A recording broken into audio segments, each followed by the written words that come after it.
When you hear the words Universal Studio Tour, it probably conjures up visions of the shark from Jaws, or the house from Psycho, or King Kong. You know, Fast and the Furious if you're looking for negative association. The tour has not only been a staple, but the core anchor of Universal Studios Hollywood. Did you know that it wasn't the first Universal Studios tour, though?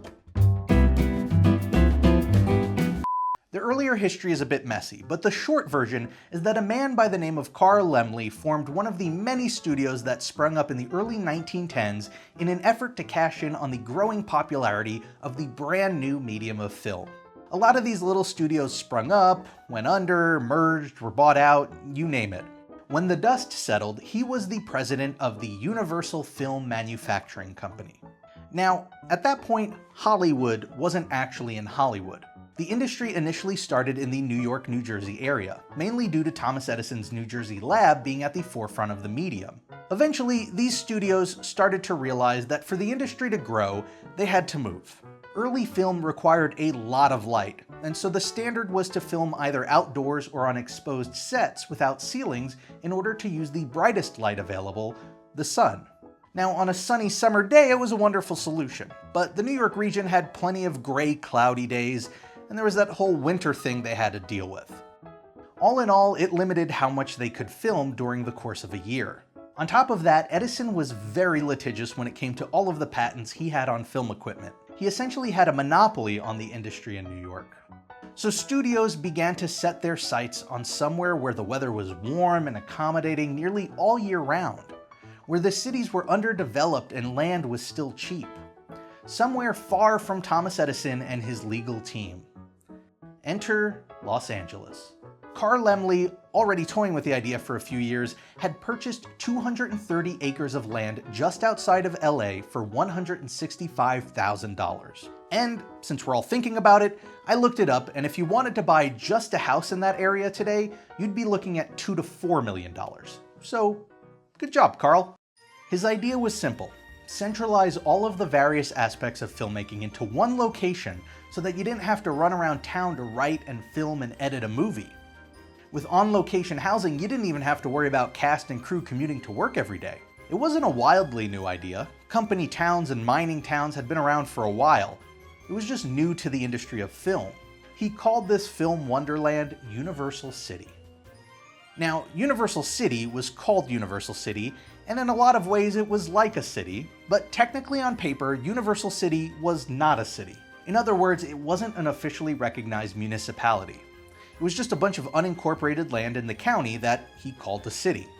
That said, Universal City featured its own hospital, fire department, police department, employee housing, administrative and production buildings, and a stage big enough for 16 film shoots at a time. And all of this was connected by a private road system. It was a grand experiment, and it was one that called for a grand opening. So on March 15th, 1915, Universal and Laemmle hosted that grand opening. It was to be a week-long celebration that was kicked off with an opening day that saw somewhere between 10 to 20,000 members of the public visiting the studio. Big stunt spectaculars took place to wow the visitors and give them a larger-than-life taste of what filmmaking was like. Laemmle noticed how much people enjoyed watching the process of filmmaking, so he decided to keep Universal City open to the public. For a fee. For just 25 cents, which today would amount to about $6.50, Universal, in case you're watching this and want to tweak your prices, guests could explore the studio and watch films as they were being made. Eventually, Universal built a viewing platform so that guests could get a better view of the films as they were being shot. And since the sets were out in the open and on this big central stage, they could watch multiple films being made at once. They also occasionally made events out of tentpole films. In some cases, literal tentpole films. In 1920, Universal was producing two circus-based projects at the same time, Circus Life and Out of the Sky. Having the two circuses set up along with the performers, Universal decided to open them to the public for the 4th of July free of charge. It was all a pretty brilliant idea at the time. For one, it was essentially free money. Universal would be producing these films regardless of whether or not the public was visiting, so outside of the cost to throw up a few spectator stands and putting some ads in the paper, it was just easy profit. Beyond that, it served as a great way to advertise their films. People visiting the studio who would watch the films getting made would be tempted to see the final products when they were released. There's a novelty to it that has survived to this day. Over the course of its operation, it was estimated that around 500 people a day were visiting the studio for the experience. Compared to the theme parks of today, that's nothing. But at a time where long-distance travel was a hassle and the film industry was still in its infancy, it was a promising sign. However, once the late 1920s rolled around, something happened. Wait a minute, you ain't heard nothing yet. Wait a minute, I tell you, you ain't heard nothing. The introduction of synced sound to film was a game changer. Studios eventually began to adopt the new technology to keep up with the competition. With the advent of sound came the need for quiet on set.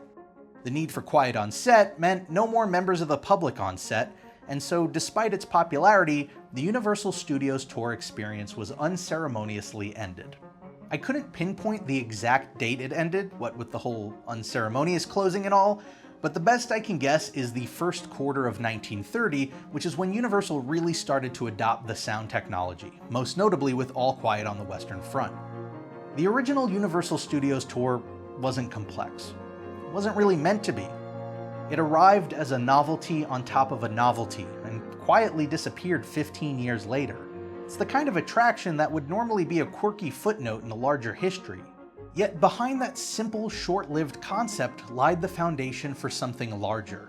Something that would resurface over 30 years later and transform the idea of theme parks. Sometimes that's all it takes. A simple, novel idea. I want to thank you all for watching, and I hope if you enjoyed it, you'd consider subscribing. And a big thanks to my patrons. Your support is the reason why this video and other videos like it don't have a sponsorship crammed in the middle of it. If you want to learn more about the Patreon campaign and all of the behind-the-scenes perks that it offers, head on over to patreon.com/robplays.